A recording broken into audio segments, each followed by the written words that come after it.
They're going to go 3 wide. And Andretti Carr moving up here at Mid-Ohio. Turn number 4, side by side through the corner. Reedus BK and Robert McGinnis, a dead heat at the exit of turn number 2. Side by side, and Oliver Askew scores.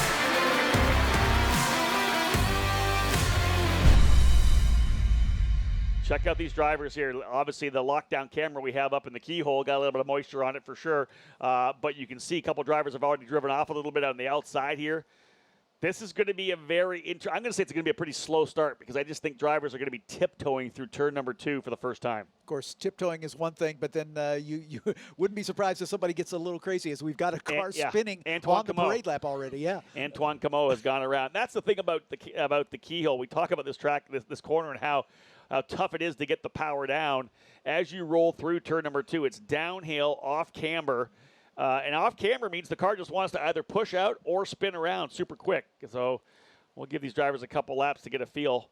This particular camera shot never looks like it's raining quite as much. Yeah, you know? For whatever reason, yeah.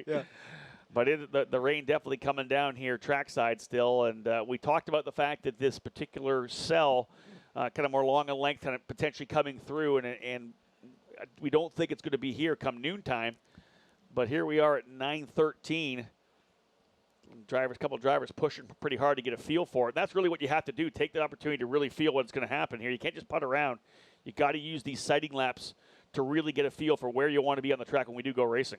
And you'll see a lot of drivers experimenting to where the grip is, and it will be not on the normal racing line with the rubber sort of ground into the asphalt. The actual racing line is slicker than offline, and so you'll find these drivers hunting for places around the track where they've got a little more grip than they would normally have under dry conditions, and you'll see them frequently going right around the edge. We call it rim riding around the edge of the turns, because even though that's the long way around, that's where the grip is, and they can actually carry more corner speed. You will see indeed that drivers will, of course, take a long entry line. Now, the thing is, when they go around the outside like that, that does open that inside, and people just get so greedy. They're like, I want it's open. I can find grip in there. I know I can do it, and they know they can't because, as we said, the oil and the water simply do not mix. That rubber does not mix with the water, so it's normally quite slippery.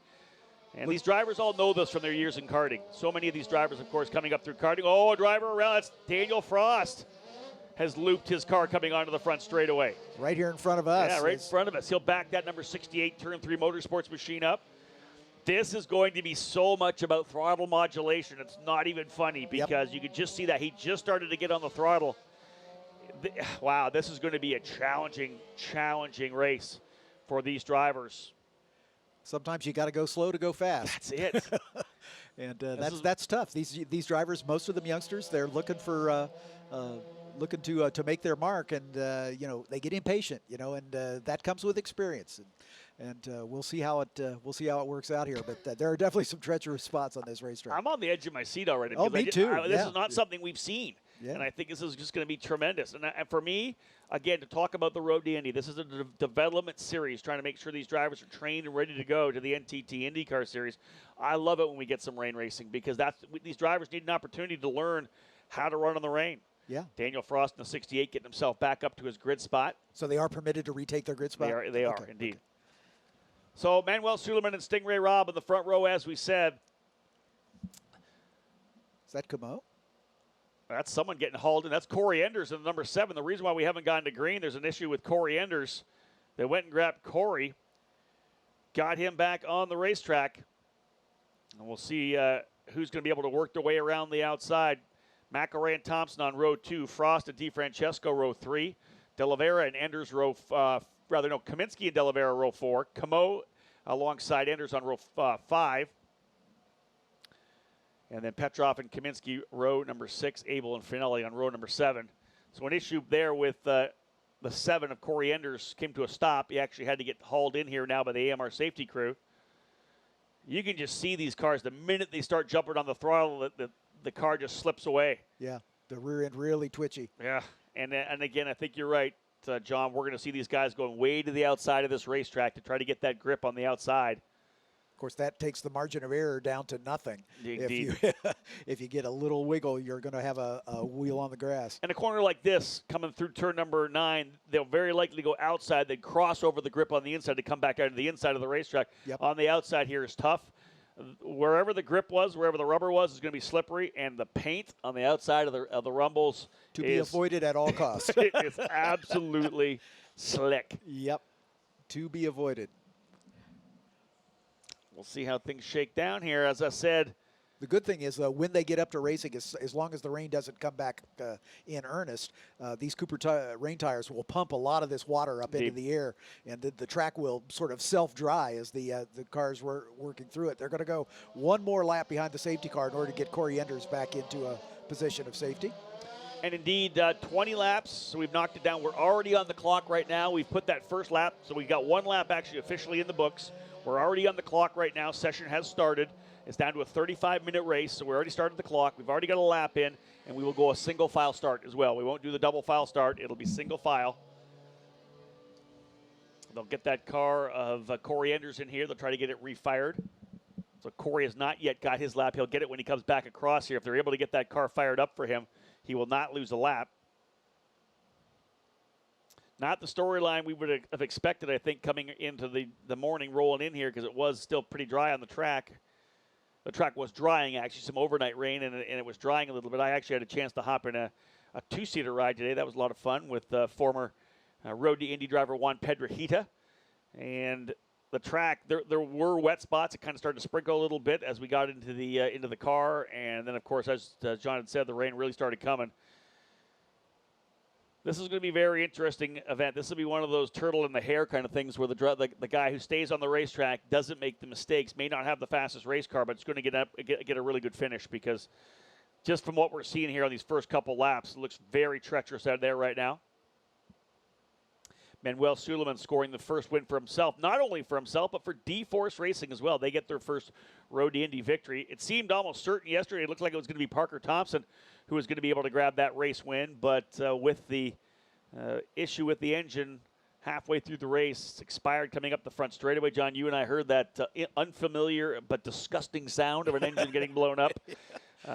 Coming up the front straightaway, he ended up just on the inside of corner number 1 with the engine expiring, and man, heartbreak for Parker to see his heartfelt video that he put out on social media last night. Just gutted for a kid that has done everything you could do to get yourself to the IndyCar program, even get yourself to Indy Lights, short of winning a scholarship to do so. Multi-time winner in USF 2000, multi-time winner in Indy Pro, and just has been so close to trying to win that championship in both categories. Just has not got a chance to get the scholarship yet to move to Indy Lights, and continues to do what he can to try to find the funding to move up. He's had some successful championships in sports car racing as well last year, doing a tremendous job running a number of different series in 2019. Parker Thompson from Red Deer, Alberta, Canada. Definitely with all the tools you would need to make him the next Canadian superstar. It's just opportunity is one of the things that a driver can't work on. You know, you can work on your driving, you can work on your speaking skills, you can work on your sponsorship skills, but you simply can't work on opportunity. That's the bottom line. Yeah, sometimes it's just luck. I think we're going to go green finally. There's Aaron Likens up in the stand there. Yeah, single file start, and we are now racing. Couple laps in the books, but we have a green flag, and we are racing here in Indy Pro 2000 in treacherous conditions here at Mid-Ohio. One driver off, and that's Suleiman. Oh, I think that's Suleiman off in turn number 1, the leader, straight off the racetrack in turn number 1 into the gravel. That's how treacherous it is. Suleiman pushing hard. Another driver off potentially there as well. That's Stingray Robb now going into the lead in the number 2 machine. Parker Thompson, I believe, up into second. Oh, slide there for Kaminsky coming into turn number 2. This is unbelievable. You almost got a couple drivers trying to stay to the inside just not to loop the cars around. So we have a driver off the racetrack over in turn number 2. And, yeah, full course yellow coming out. That driver beached. So yellow coming back out already. That was unbelievable start. Manuel Suleiman racing into turn number. It's Colin Kaminsky off of the. It was Kaminsky. Yeah, I thought it was Kaminsky off.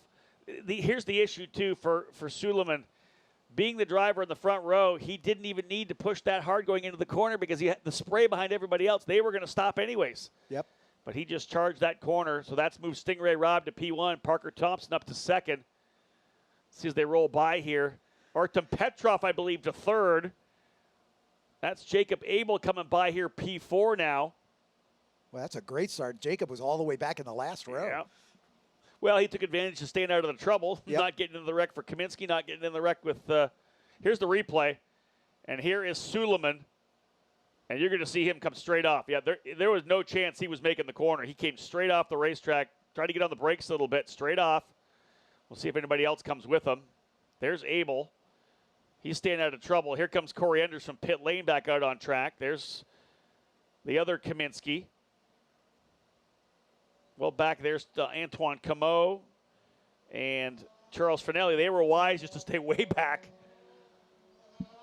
So Stingray Robb coming across the line as the leader. Parker Thompson goes to second. Petrov third.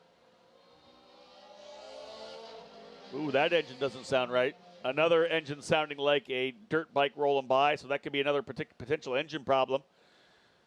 Jacob Abel up into the 4th spot. 5th is Moises De Oliveira. You can see the AMR safety crew grabbing this other car that's off into the gravel there. We're getting to pull that car off, actually past the gravel. We can't see even which driver that is at this point. They're going to get that driver pulled out. That might be Antoine Comeau. I thought Comeau came through, but we'll see. AMR safety team working on that driver.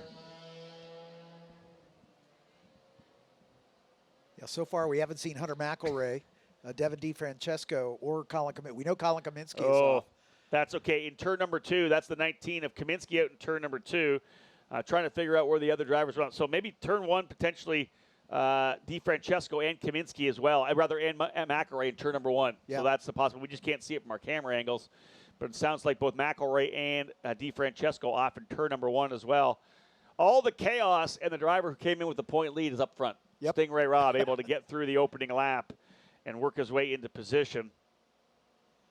Got some more data coming in here from Steve Wittig from TSOladder.com and TracksideOnline.com, listening to Race Control. Obviously, it's not something I can do, trying to make the call here. Indeed, DeFrancesco off. The number 19 of Kaminsky, able to get him back out and continuing. Not sure whether or not he'll be a lap back. But that'll put Stingray Robb right there behind the pace car. Parker Thompson to second, Petrov third, Abel fourth, and De Oliveira fifth. That doesn't help anybody trying to catch Stingray Robb as the point leader, as he has worked his way to the front. Yeah, Petrov was started back in row 6, Yeah. Abel in row 7. So both of them just keeping their nose clean and picking up the pieces here. I wanted to say that I really believe that this was going to be, at least the first bunch of laps were going to be super, super slow, where the drivers were just kind of literally feathering on the throttle to feel out where the grip level was. Obviously, Manuel Suleiman didn't get the read that he wanted on turn number 1 on those couple laps he came through, because he barreled straight off as soon as they came down into the braking zone of 1. Yeah, car didn't even turn in. I'm sure he had a lot of wheel into it, but it wasn't turning at all. Race control saying we're going to go red flag here. There you go. All right, being told red flag. Yeah, Aaron Lyken's throwing that here at start finish. So maybe the call that the track right now, not suitable for racing. Red flag, drivers will work their way back in. I'm sure that there was a lot of feedback coming from the drivers into their engineers as well, saying, "Hey, listen, we can't even get the power down here now." Sure. I'm thinking back to the last time that we may have had a race like this where drivers just couldn't do that. And I want to go back to, and I know I'm not going to get the year right. It was either maybe 14 or 15 at Toronto in the IndyCar race when they had just repaved Lakeshore Boulevard, which is the primary when the aggregate and the amount of pack they used, it was super, like the rain was not getting into the asphalt at all. It was just, the drivers were literally aquaplaning everywhere down the back straightaway, and we had to go on red for a while until that rain kind of dissipated a little bit. So we indeed actually canceled that race and ran 2 main events on the Sunday in Toronto. So red flag at this point. We brought the cars here into pit lane. Let's have a look at the radar.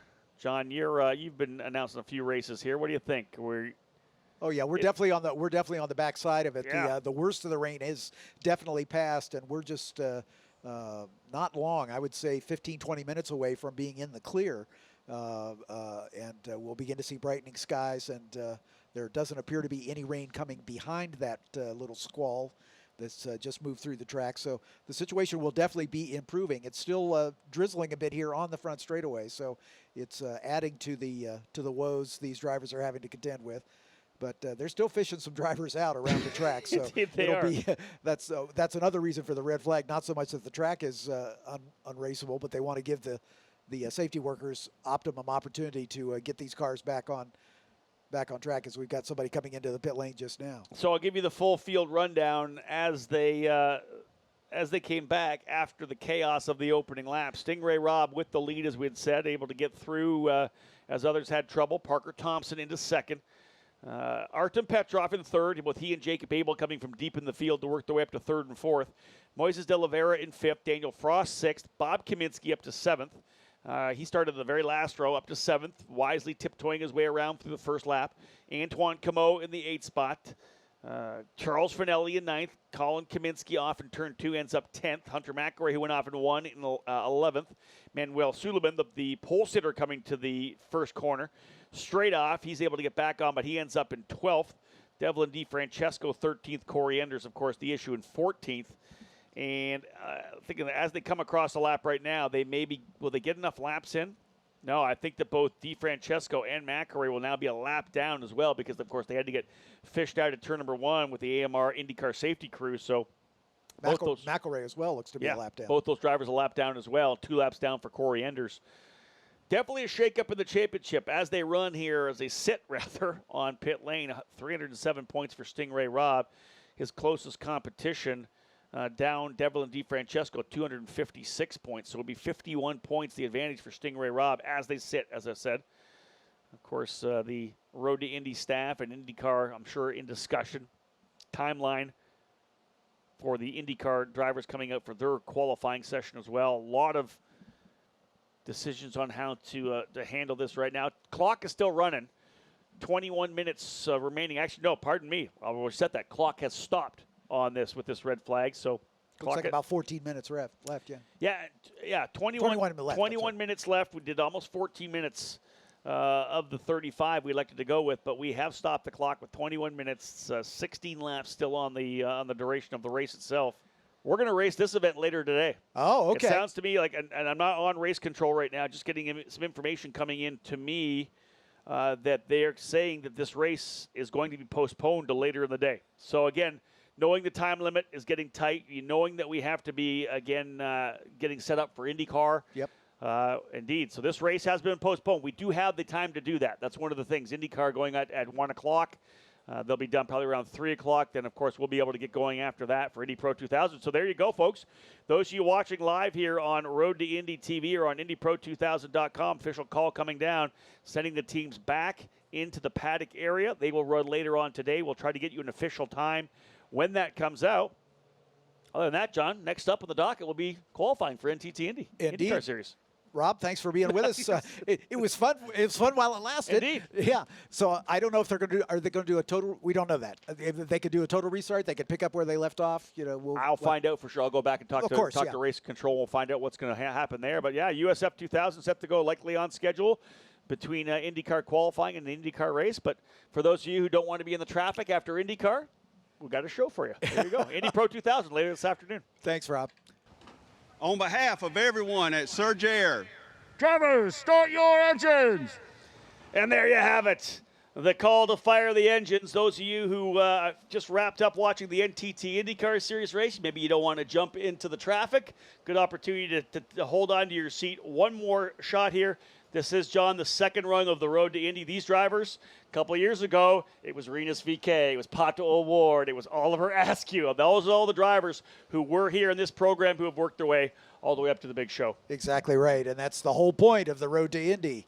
That's why it's called the Road to Indy, is that this is the second step on that ladder. And, of course, the top step on the ladder, the Indy Lights, taking a hiatus this year. But they'll be back stronger than ever. And Agreed. we talked about that earlier today. There's going to be a loaded field in Indy Lights in 2021. Yeah, we obviously go on hiatus for this year. We just are having some issues with some of the drivers and the funding they had. Their sponsorships were dependent on having their sponsors trackside at the events. Not able to do that, so Dan Anderson sitting down with Roger Penske from Penske Entertainment and from IndyCar and saying, hey, you know what, let's press the reset button on Indy Lights. We'll put in some other programs into place to make sure 2021 is going to be strong. We've got last year's Indy Pro 2000 champion Kyle Kirkwood ready to come into the program. We've also got, of course, the champion of this year's Indy Pro Series. This series we're watching right now, this champion's going to have a full scholarship to run Indy Lights, and we'll have a driver from the Formula Regional Americas Championship as well. So 3 scholarship drivers. We've got the veteran drivers who are already in the program coming back for second or third years in the series, plus a number of drivers from around the country, around the world, more drivers we expect here from this Indy Pro 2000 category. Take the opportunity now to say hello to those of you tuning in around the country and around the world once again on the Road to Indy TV app or on IndyPro2000.com. Great to have you back. I'm sure you had a nice hot cup of coffee rolling in the morning, getting ready to go for what would have been the second race of this doubleheader. We're back at it again to cap things off after Colton Herta, one of our Road to Indy graduates, scoring his 3rd career NTT IndyCar Series win. Having a great run out front today. Of course, those qualifying sessions were wild. He was able to lead from the pole and take that victory at the end of a hard-fought 75 laps. Pretty much the same story we saw yesterday with Will Power winning from the pole and leading virtually every lap. So congratulations to Colton, his first win of the season. This championship tight, maybe not as tight as USF 2000 was coming into today, but also tighter than USF 2000 was coming into Indianapolis a couple of weeks ago when Christian Rasmussen had such a huge lead. This is a really solid one here. Stingray Robb with 300 points, but we have a number of drivers very close. Devlin DeFrancesco back by just 36 points. You've got Artem Petrov and Daniel Frost very close as well, 63 and 65 points respectively. Manuel Suleiman not out of the race. Either is Hunter McElroy, one of the drivers who had a great chance of going for a race win yesterday. Parker Thompson blew up the engine while leading. He's going to see if he can't start from P2 here, potentially get that victory that eluded him yesterday. So again, Stingray Robb starting on P1. It'll be Parker Thompson right behind him. Then it's Artem Petrov. Drivers getting set to go. We're back underway here, ladies and gentlemen, with Indy Pro 2000. Green, green, green. Big battle up just behind the top 5 or 6. They're about 4 wide going through turn number 1. Yeah, I believe that might have been Manuel Suleiman getting checked up behind Charles Finelli, not able to get that speed coming out of the final corner. He went too wide coming through. A little further back, side-by-side action there between Moises de Oliveira and Daniel Frost. That's for P5. First time out of the keyhole, Stingray Robb holding that lead. Parker Thompson slotting into second position. Artem Petrov in third, and Jacob Abel, who had a great opening lap in all the chaos of the monsoon. He was able to work his way from deep in the field to P4. So a front-running quartet stretching away. And then it looks to me like Daniel Frost able to get by Moises de Oliveira. So indeed, Frost into the 5th spot. De Oliveira goes 6th. And then there's the bottleneck a little bit further back with Bob Kaminsky, his son Colin Kaminsky right in there as well. Opening lap, a little bit of chaos, not to be surprised because we kind of shuffled the order up, John, simply because of all the chaos we had, some drivers going off, and some of the other drivers maybe slower on the grid working their way forward. Petrov looking really racy up into that 3rd spot, as we'll see if he's got anything for Parker Thompson just in front. And Jacob Abel with a great start as he started all the way back in the final row, currently running in the 4th position. Coming in to complete the opening lap of competition. Robb, Thompson, Abel, Petrov, Frost, top 5. 6th, De Oliveira. 7th, Antoine Camo. 8th, Kaminsky. 9th, Suleiman. 10th, Hunter McElroy. Devlin DeFrancesco up a couple spots. He started shotgun on the field after bringing out one of the spinners to bring out the red flag to end the race prematurely in this morning's first start. So he's up to 11th. Watching the lead group settle in here now. I want to say that, Jacob Abel able to get by Artem Petrov. Abel did a full season of Indy Pro 2000 racing last year with us. This year just running the 2 ovals and now back here at Mid-Ohio as well. Hopefully we'll see him at New Jersey. But Jacob Abel getting by Artem Petrov, who's won 2 races already this year. Good run here for Artem Petrov. Petrov fell back to 3rd in the points after yesterday's race as Daniel Frost moved around him up into that 3rd spot. But again, that could change. They were only a point apart as they started off in today's race. Stingray Robb got his first win actually in his 49th career Indy Pro 2000 start. was able to win at Mid-Ohio when we were here for a standalone triple header just about a month ago, a little over a month ago, and then went to Indianapolis and swept the action in Indianapolis. And that was really, I think, a confidence turning point for Stingray out of Payette, Idaho, running for Hunkles Racing. Has a solid point lead right now, as I said, and those 3 wins, of course, stretching him away. The opportunity to work his way forward as he did to go to P1 here should give him an opportunity to get more points. Parker Thompson showed some very good speed in the dry, though, so let's not count out Parker Thompson yet. We're a long way from being done with this one. 22 laps on the docket here after the issues that we had early. So, indeed, watching these drivers work their way around these opening couple laps. We got some great battles further on through the field as well. Manuel Suleiman and Hunter McElroy going at it a little further back. We'll see them come into our fray right now. Yeah, right into the screen there. There's McElroy able to get by Suleiman. Manuel won yesterday. Now he finds himself back into the 10th position. That was Manuel's first win of his Indy Pro 2000 career. Finished on the podium at Lucas Oil Raceway as well. Interesting thing I'm watching right now is that we had the issue at the start of that race, and then we had drivers who were, of course, off the racetrack. What we're seeing here, I'm not seeing anybody laps back. I'm trying to confirm whether or not they actually reset that and gave those guys their laps back and then went back to the red flag. I'm trying to get that confirmation or not. If indeed that's the case, then a driver like Hunter McElroy or Devlin DeFrancesco, I believe, are a couple laps back. If they're still on the lead lap now, if that was a decision made based on the ruling of the weather that we had earlier today when we shut things down with a red flag, that's going to change a lot of things in the championship as well, as McElroy and DeFrancesco still being shown on the lead lap of this particular race. I don't know if that's just live timing, but trying to get a confirmation on that, whether or not they are indeed officially still on the lead lap of this race. A battle further back there between Antoine Camo and Colin Kaminsky. That is, there's first and second, third, fourth, fifth, sixth. It's seventh and eighth. It's Kaminsky being able to move his way up to seventh. He gets by Antoine Camo. So move Colin Kaminsky now up to the 8th spot. 9th goes Hunter McElroy. As we said, he's able to get by Manuel Suleiman. So again, trying to get confirmation. Parker Thompson looking for redemption after that heartbreak in the earlier race where the engine expired from the lead all over the back of the points leader Stingray Robb for second spot. Or for first spot, should we say, 0.3 of a second at the stripe. Jacob Abel a little further back, but he's got Artem Petrov and Daniel Frost right with him as the Singaporean holding on to that 5th position. Moises de la Vera, Colin Kaminsky, 6th and 7th. Fast lap just laid down by Stingray Robb out front, no traffic whatsoever, and that's one of the issues you'll see, of course, with these cars. USF 2000, Indy Pro 2000, exactly the same Tatis chassis. The carbon monocoque itself is exactly the same. There's just more of everything else. More horsepower, more downforce, more braking, more aerodynamics, just more of it, more tire, more grip, just more of everything, which is key. And that's why they're so much quicker in every racetrack that we go to. Just more of everything, more stopping power, more horsepower, and, of course, a lot more downforce, which gives you the speed in any of the longer sweeping corners. This is, though, what I expected. We got a little bit of a breakaway here right now. We know how good Stingray Robb is, but Parker Thompson's won here before at Mid-Ohio. Had the win pretty much in hand, as we said, before the engine expired in race number 2 early, handing that victory over to his teammate Manuel Suleiman.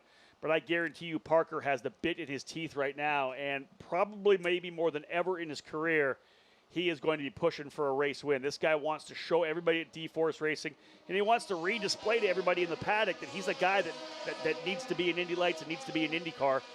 I think anybody in the Canadian motorsports scene who has talked to Parker, whether it's on a radio show or talked to him trackside, realizes that this kid is in baseball what you would call a 5-tool player. Yeah. He's got everything you would ever want out of a driver to go to IndyCar racing. We're looking for another Canadian driver to go IndyCar racing, and Parker Thompson would fit that bill perfectly. He just has never had the luck. Right. Doesn't have the family money to be able to back it enough to get him into where he's been, but he's been doing a lot of the stuff he's done on pure 100% determination and everything he does inside and outside the car. Yeah, he's a lot better than the 2 third-place finishes that he's shown so far this season. 100%. Great to see him with D-Force Racing, and again, putting a lot of pressure here on Stingray Robb. Still a long way to go in this race. 15 laps remaining.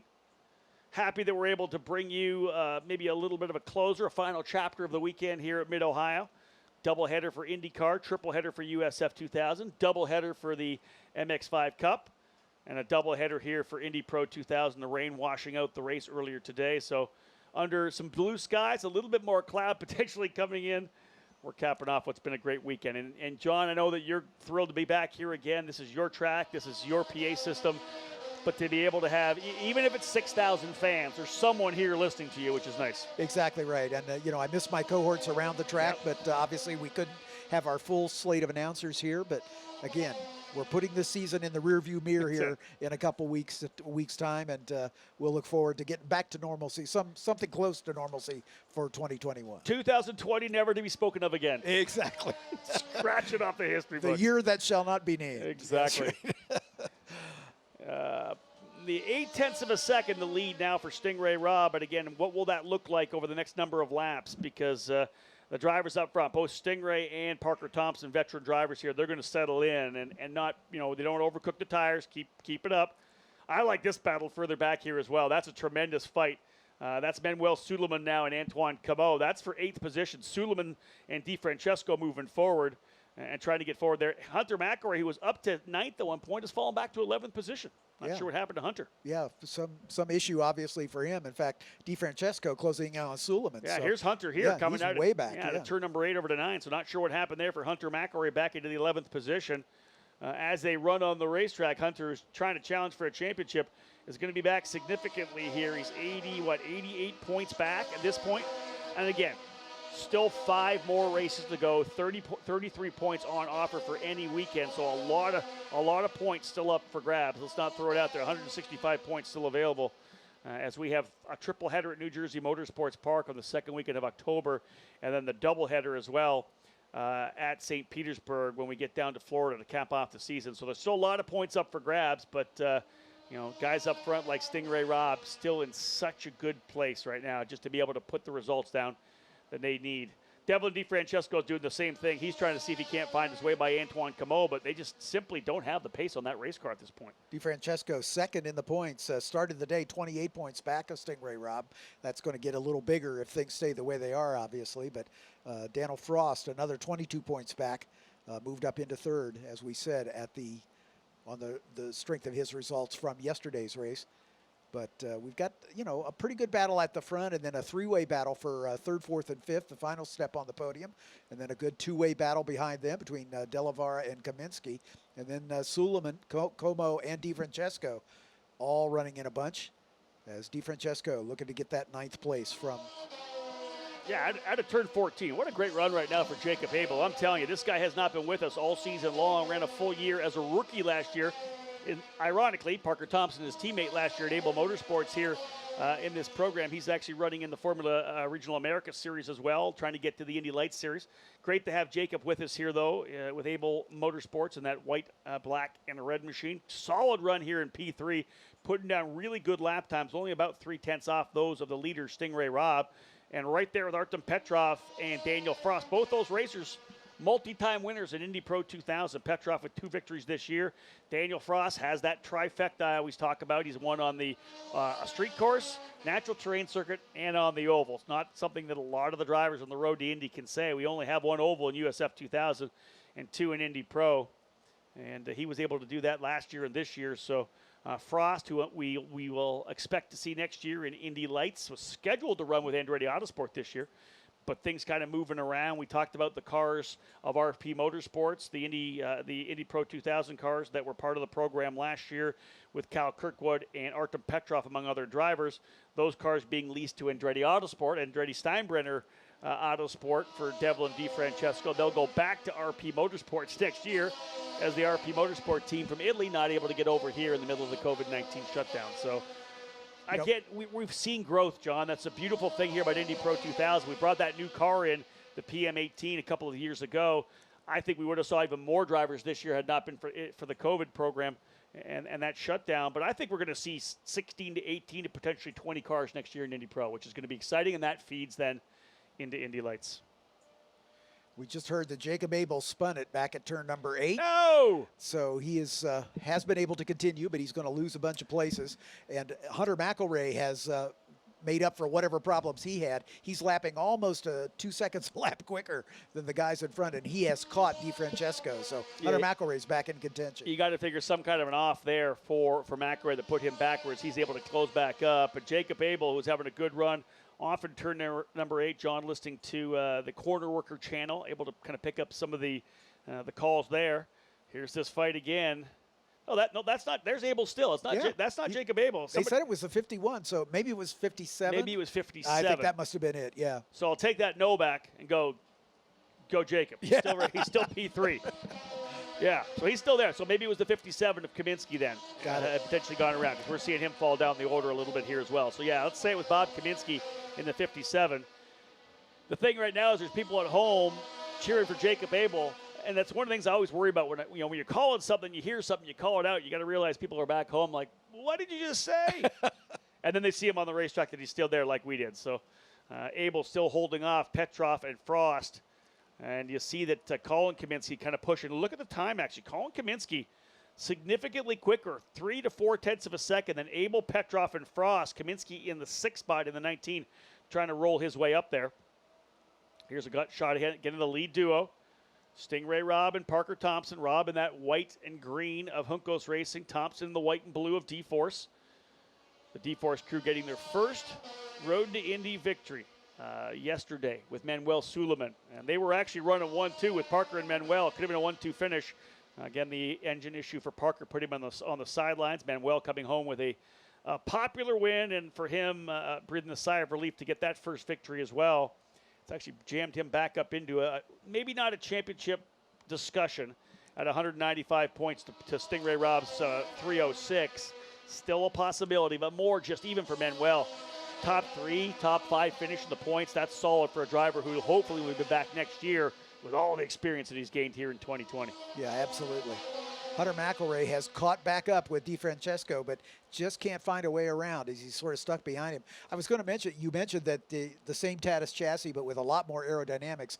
What that does compared to the USF 2000 cars that we saw earlier today, it's tougher to follow closely because the more downforce a car generates, the more it disturbs the air for the car behind and makes it tougher to follow closely. It's something we've talked about in junior formula racing for 20 years, since the invention of the aggressive slicks and wings. Aero wash has always been an issue. Anytime you have a car that's aero dependent on that front wing to keep that front end planted, you're going to have that issue. I believe that was a move there around the outside. I think that's Suleiman going after De Oliveira. Those guys still going at it. Hunter McElroy putting tons of pressure on DeFrancesco. He's trying to get by as well, but that's a really spirited fight for 7th and 8th. But yeah, in talking about aero wash, you've been talking about it. I've been talking it on PA for 20 years, because the minute they put the wings on the front of a car and they became really dependent on having that grip as opposed to mechanical grip, then you're going to talk about it. Because especially in a lot of these tracks where you have a really awesome sweeper, whether it's Canadian Tire Motorsports Park, the Carousel at Road America, 2 or 3 of the corners here where you're really hoping to get that aero coming underneath, that's going to be the issue. And that's when drivers, you'll see them moving left or right to try to get a little bit of airflow over one of the front wings. That's why F1600 is such a great class to watch. 100%. Because very little aero on those cars. Yeah. And it really is a great transition from go-karting for drivers, because they can still do a lot of cut and thrust racing without having to worry so much about the aero. Big time. One of the things about kart racing nowadays is we're underpowered and overtired. We have a lot of grip on those cars, so when drivers do move up into F1600, they have to get a feel for sliding the car around. You don't slide a kart around as much as you do an F1600 car, and again, the drafting is very similar to karting for sure, and as you said, a solid step up. Stingray Robb leading by 0.7 seconds with 8 laps remaining. This would be his 5th win of his career, 5th win of the season.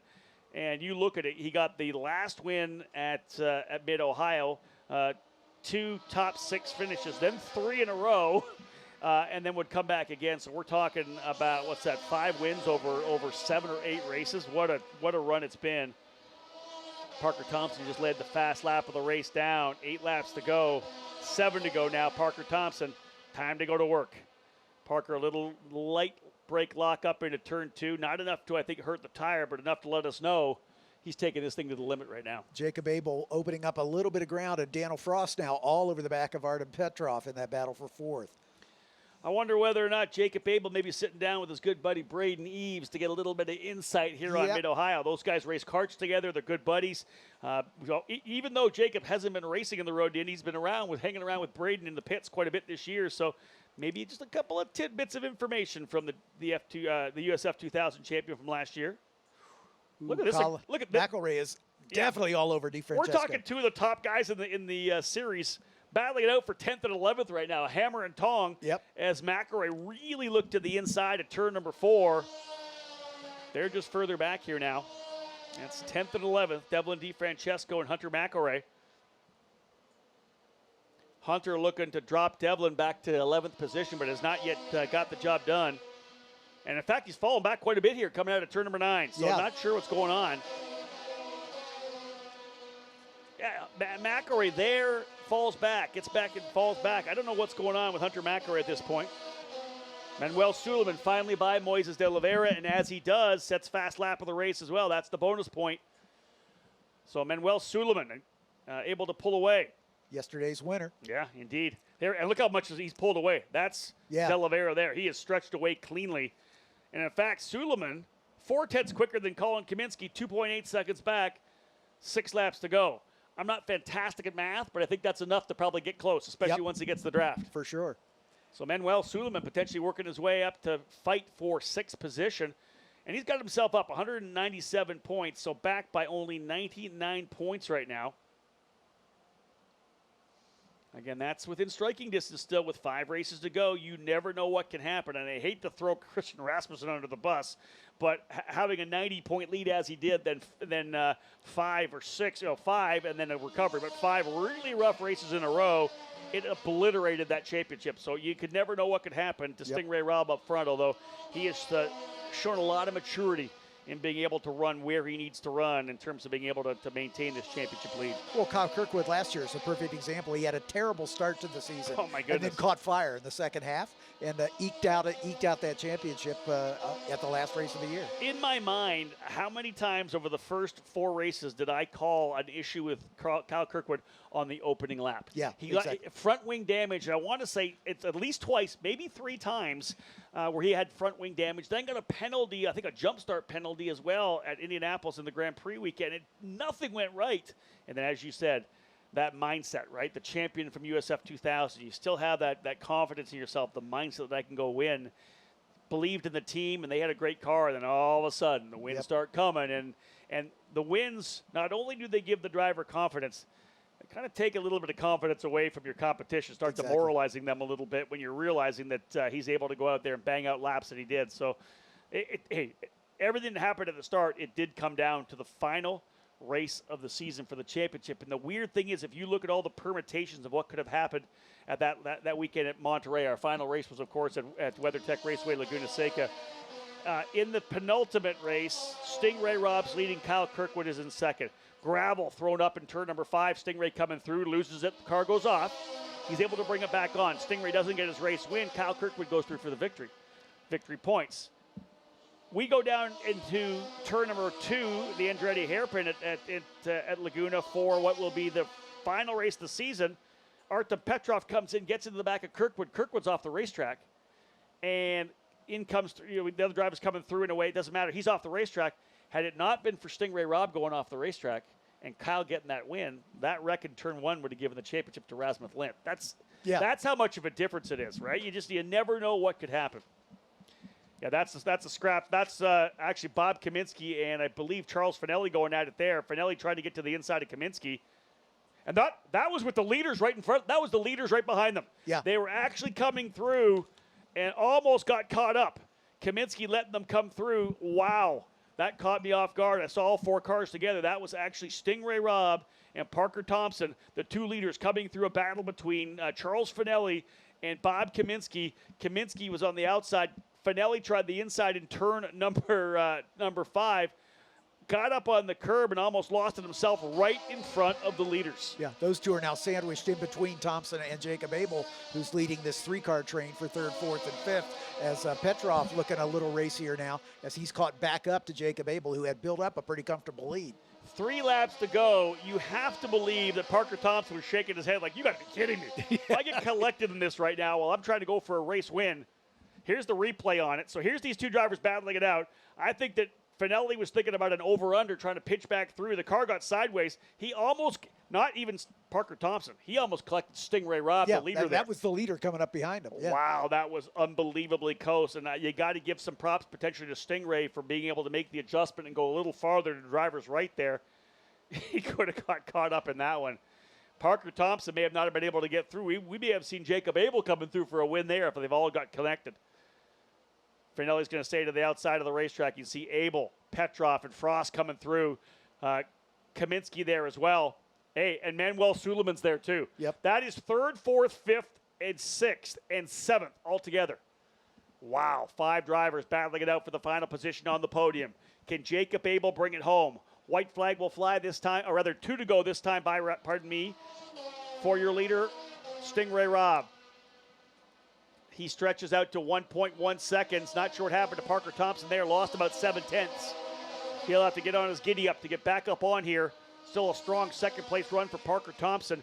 He's only 103 points out as well. He's not done. But a flip-flop of positions here would be significant. It would be 10 points likely of a flip for Parker Thompson if he's able to find a way by. This is just scrap for the final position on the podium. The leaders are already checked out and gone down the straightaway. Watch them come into turn number 2 now. And that's Bob Kaminsky right in front of Jacob Abel. Jacob's going to move to the inside. Bob's going to stay to the outside and then come back across. That's going to give a little bit of help here for Jacob Abel, no doubt about it. Big move down the inside as well for Daniel Frost. Kaminsky going by his dad. Colin going by Bob on the inside. They're all stacking things up there. But, hey, Jacob Abel used that nicely, John, able to get around him and then back over where I don't think that Petrov was able to get far enough over to really get a good run through turn number 4. Yeah, it didn't cost him the momentum. So that should give him a good final lap here as they're heading to the white flag. Indeed, this time the white flag will fly for Stingray Robb. He's got a pretty solid lead here over Parker Thompson, who pushed hard at the end. Parker rolling his way out here onto the front straightaway. White flag flying, Stingray Robb looking for his 5th win of the 2020 season. It would extend the lead over DeFrancesco significantly to about 48 points. Stingray Robb working his way here now up into turn number 2. Car getting a little bit loose as he got it to rotate into the keyhole here at the top of the hill, the highest point of the racetrack here at Mid-Ohio. Little brake lock up there as well for Colin Kaminsky.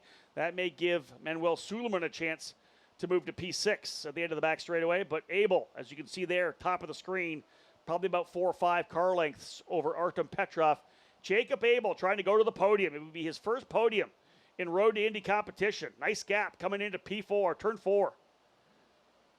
Stingray Robb, the confidence that is built into this young American driver, trying to win this championship to move to Indy Lights. He's got Peter Rossi on part of the management team, a lot of family support as well. And this guy is getting it done right now. Up over out of Thunder Valley. I asked him at the start of the season what it would have thought of if he had won all 3 races at Indianapolis. He said it would have been unbelievable. How about a win here to have race win number 5 out of the final corner? He stretches the point lead. Double checker for Stingray Robb, winning the back end of the Indy Pro 2000 Surgere doubleheader here at Mid-Ohio. Parker Thompson, a strong run to second spot, coming back after that issue yesterday. Finishes about a second back. Jacob Abel on the podium. In the number 51, a great run for Jacob. Artem Petrov comes home 4th. Daniel Frost in the 5th spot. 6th, Colin Kaminsky. 7th, Manuel Suleiman. 8th, Moises de Oliveira. 9th is Hunter McElroy. 10th, Antoine Camo. 11th, Devlin DeFrancesco. 12th is Bob Kaminsky. 13th is Charles Finelli in an issue early. Actually, I don't think the Corey Enders even started that race. He did not. He did not start in the number 7. So indeed, Parker Thompson put everything he had on the line to try to push Stingray Robb, but that Juncos Racing machine, the number 2, solid from the get. 1:17.80 last lap. Parker Thompson 1:17.6. Clawed back a couple of tenths of a second, but it's a 1-second lead for Stingray Robb. 5 wins on the season. And as I said, that championship lead 306 to 257 for Devlin DeFrancesco. So that is a 49-point lead heading to a triple header at New Jersey Motorsports Park on the second weekend of October. Drivers will circulate the way around, get back to the paddock, and then, John, I will make the move over to Tatis Victory Lane, and we will wrap up what has been a very interesting weekend here at Mid-Ohio, not only because of the double headers, the triple headers, but also some rain here early on today, which totally changed everything. Exactly right. Rob, it's always a pleasure to have you here at Mid-Ohio, and thanks so much for your expertise in the road to Indy, and also enjoyed hearing your call on the pit lane with the IndyCar Radio Network. John, I appreciate that. I think we've been working together for somewhere around 15 plus years, so Yep. always a pleasure to come and see you, and wish the guys were here as well, but it's always 2021. Thank you so much for letting me be in your booth.